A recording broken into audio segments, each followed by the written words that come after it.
ఆకాశవాణి ప్రాంతీయ వార్తలు చదువుతున్నది కేసుమా. ముఖ్యాంశాలు. ఆంధ్రప్రదేశ్లో పొగాకు వేలం ప్రక్రియను వేగవంతం చేయాలని రాష్ట్ర ముఖ్యమంత్రి నారా చంద్రబాబు నాయుడు అధికారులను, కొనుగోలుదారులను ఆదేశించారు. తెలంగాణలో పెట్టుబడులు పెట్టడంతో పాటు విశ్వవిద్యాలయాల క్యాంపస్లు ఏర్పాటు చేసేందుకు ముందుకు రావాలని ముఖ్యమంత్రి రేవంత్ రెడ్డి కెనడా దేశాన్ని కోరారు. రాష్ట్రంలో పేదల భూ సమస్యలను పరిష్కరించే దిశగా ప్రభుత్వం ప్రత్యేక చర్యలు తీసుకుంటోందని ఆంధ్రప్రదేశ్ రెవెన్యూ శాఖ మంత్రి అనగాని సత్యప్రసాద్ చెప్పారు. నైరుతి రుతుపవనాల ప్రభావంతో తెలుగు రాష్ట్రాల్లో రాగల 3 రోజుల్లో వర్షాలు కురిసే అవకాశముందని వాతావరణ శాఖ తెలిపింది.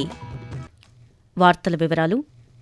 రాష్ట్రంలో పొగాకు వేలం ప్రక్రియను వేగవంతం చేయాలని ఆంధ్రప్రదేశ్ ముఖ్యమంత్రి నారా చంద్రబాబు నాయుడు అధికారులను, కొనుగోలుదారులను ఆదేశించారు. అమరావతి సచివాలయంలో పొగాకు కంపెనీల ప్రతినిధులు, ట్రేడర్లు, అధికారులతో ఆయన నిన్న సమీక్ష నిర్వహించారు. రైతులను ఇబ్బంది పెట్టేలా వ్యవహరించవద్దని పొగాకు కంపెనీలకు హితవు పలికారు. రైతుల పట్ల నిర్లక్ష్యంగా వ్యవహరిస్తే కఠిన చర్యలు తీసుకోవాల్సి వస్తుందని హెచ్చరించారు. ప్రభుత్వం నిర్ణయించిన కనీస మద్దతు ధర ప్రకారం కిలో 200 రూపాయలకు తగ్గకుండా కొనుగోలు చేయాలని ముఖ్యమంత్రి చెప్పారు.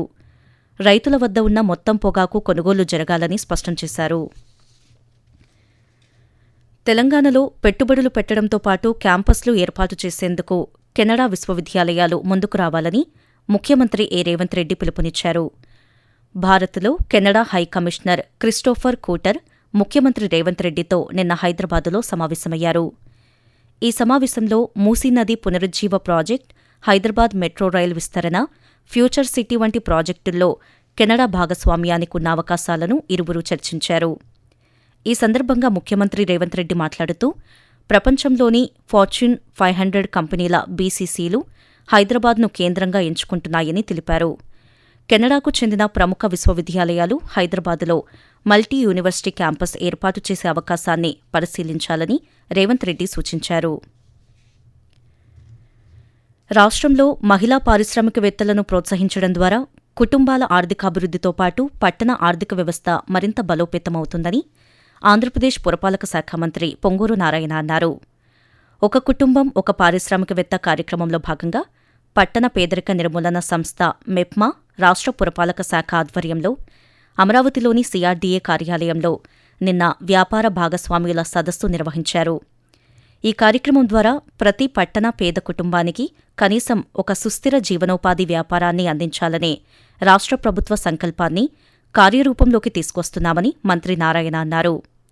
ఈ సదస్సులో పాల్గొన్న 12 ప్రముఖ బ్రాండ్లు, ఫ్రాంచైజీ భాగస్వామ్య సంస్థలు, స్వయం సహాయక సంఘాలు మహిళా పారిశ్రామికవేత్తల కోసం తమ వ్యాపార నమూనాలను ప్రదర్శించాయి.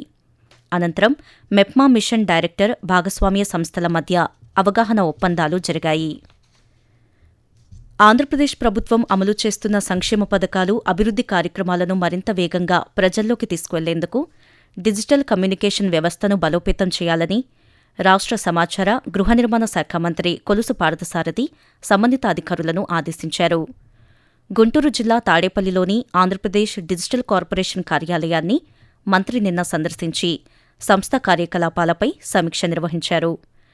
ప్రభుత్వంలోని అన్ని శాఖలు తమ కార్యక్రమాలకు సంబంధించిన సమాచారాన్ని సకాలంలో డిజిటల్ కార్పొరేషన్కు పంపించాలని మంత్రి సూచించారు. దీనివల్ల ప్రభుత్వ సమాచారాన్ని వేగంగా ప్రజలకు చేరవేయడం సాధ్యమవుతుందని తెలిపారు. ఆంధ్రప్రదేశ్ ఉప ముఖ్యమంత్రి కె పవన్ కళ్యాణ్ ఆదేశాలతో నరసాపురం, శ్రీకాళహస్తిలోని హస్తకళాకారులకు అధికారులు ఉచిత వైద్య శిబిరాలు ఏర్పాటు చేశారు. పశ్చిమ గోదావరి జిల్లా నరసాపురంలో 105 మంది లేస్ కళాకారులకు పరీక్షలు నిర్వహించి అవసరమైన వారికి వైద్యారోగ్య శాఖ సహకారంతో శస్త్రచికిత్స చేయించేందుకు ఏర్పాట్లు చేస్తున్నారు.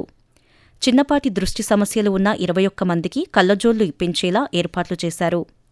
తిరుపతి జిల్లా శ్రీకాళహస్తిలో మొత్తం 53 మంది హస్తకళాకారులకు వైద్య పరీక్షలు నిర్వహించి అవసరమైన వారిని ప్రత్యేక వాహనంలో పెదకాకానిలోని శంకర కంటి ఆసుపత్రికి పంపించి పరీక్షలు చేయించారు. అక్కడ వారికి కళ్లద్దాలు పంపిణీ చేశారు. ఆకాశవాణి ప్రాంతీయ వార్తలు వింటున్నారు.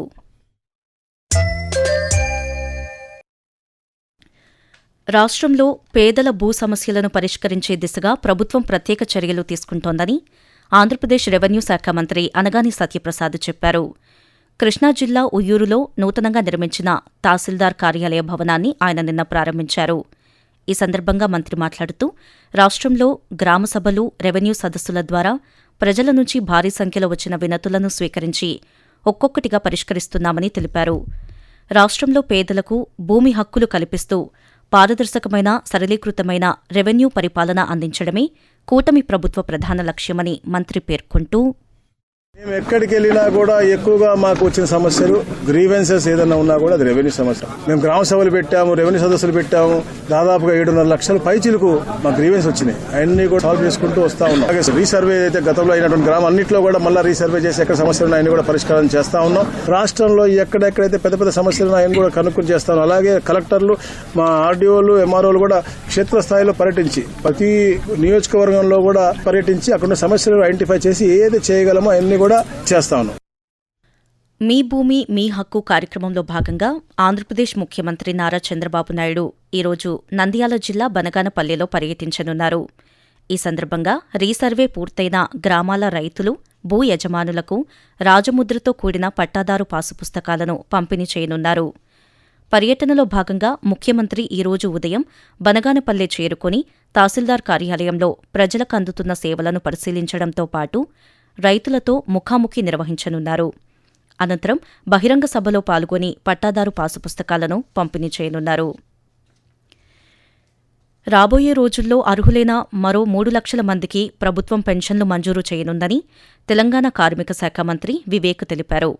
ఆయన నిన్న హైదరాబాద్ గాంధీ భవన్లో ప్రజలతో ముఖాముఖి కార్యక్రమం నిర్వహించి ప్రజల వద్ద నుంచి వినతులు స్వీకరించారు. అనంతరం ఆయన పాత్రికేయులతో మాట్లాడుతూ పెన్షన్లు, డబుల్ బెడ్రూమ్ ఇళ్లకు సంబంధించిన వినతులు వచ్చాయని, భూ సమస్యలతో కొందరు వచ్చారని చెప్పారు.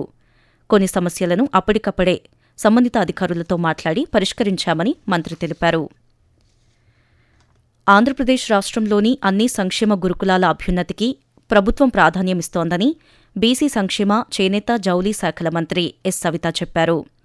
సంక్షేమ గురుకులాలు, హాస్టళ్లలో అమలవుతున్న 10% డైట్ ఛార్జీలను రాష్ట్ర ప్రభుత్వం పెంచడం వల్ల విద్యార్థులకు మరింత నాణ్యమైన పౌష్టికాహారం అందించే వీలు కలుగుతుందని నిన్న విడుదల చేసిన ప్రకటనలో మంత్రి పేర్కొన్నారు. డైట్ ఛార్జీల పెంపుతో సాస్కీ నిధులు మంజూరుకు ముఖ్యమంత్రి చంద్రబాబు నిర్ణయం తీసుకోవడంపై మంత్రి సవిత హర్షం వ్యక్తం చేశారు.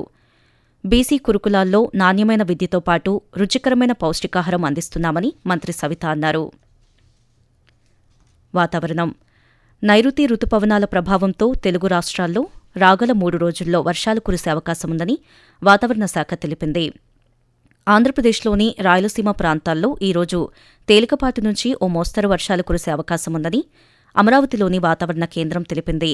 వర్షాల వివరాలను వాతావరణ కేంద్రం అధికారి ఎన్. వెంకట్రావు తెలియజేస్తూ, ఆంధ్రప్రదేశ్ మరి యానాంలో దిగువ ట్రోపో ఆవరణంలో నైరుతి గాలులు వీస్తున్నాయి. వీటి ఫలితంగా ఈ రోజు కోస్తా ఆంధ్రప్రదేశ్, యానాం, రాయలసీమలో తేలిపాటి నుంచి మోస్తరు వర్షాలు 1 లేదా 2 చోట్ల కురిసే అవకాశం ఉంది. బలమైన గాలులు గంటకు 40 నుంచి 50 కిలోమీటర్ల వేగంతో వీచే అవకాశం ఉంది. రాగల 3 రోజులు తెలంగాణ రాష్ట్రంలో తేలికపాటి నుండి మోస్తరు వర్షాలు లేదా ఉరుములతో కూడిన జల్లులు అక్కడక్కడా కురిసే అవకాశముందని హైదరాబాదులోని వాతావరణ కేంద్రం తెలిపింది. పోలవరం ప్రాజెక్టు పూర్తి చేయడానికి కేంద్రం ఈ ఆర్థిక సంవత్సరంలో 6,000 కోట్ల రూపాయలను కేటాయించిందని ఆంధ్రప్రదేశ్ 20 సూత్రాల కార్యక్రమాల అమలు చైర్మన్ లంకా దినకర్ చెప్పారు. పోలవరం ప్రాజెక్టు నిర్మాణ పనులను ఆయన నిన్న రాజ్యసభ సభ్యులు పాకా సత్యనారాయణతో కలిసి పరిశీలించారు. ప్రాంతీయ వార్తలు ముగించే ముందు ముఖ్యాంశాలు మరోసారి. ఆంధ్రప్రదేశ్లో పొగాకు వేలం ప్రక్రియను వేగవంతం చేయాలని రాష్ట్ర ముఖ్యమంత్రి నారా చంద్రబాబు నాయుడు అధికారులను, కొనుగోలుదారులను ఆదేశించారు. తెలంగాణలో పెట్టుబడులు పెట్టడంతో పాటు విశ్వవిద్యాలయాల క్యాంపస్లు ఏర్పాటు చేసేందుకు ముందుకు రావాలని ముఖ్యమంత్రి ఏ. రేవంత్ రెడ్డి కెనడా దేశాన్ని కోరారు. రాష్ట్రంలో పేదల భూ సమస్యలను పరిష్కరించే దిశగా ప్రభుత్వం ప్రత్యేక చర్యలు తీసుకుంటోందని ఆంధ్రప్రదేశ్ రెవెన్యూ శాఖ మంత్రి అనగాని సత్యప్రసాద్ చెప్పారు. నైరుతి రుతుపవనాల ప్రభావంతో తెలుగు రాష్ట్రాల్లో రాగల 3 రోజుల్లో వర్షాలు కురిసే అవకాశం ఉందని వాతావరణ శాఖ తెలిపింది. ఆకాశవాణి ప్రాంతీయ వార్తలు ఇంతటితో సమాప్తం.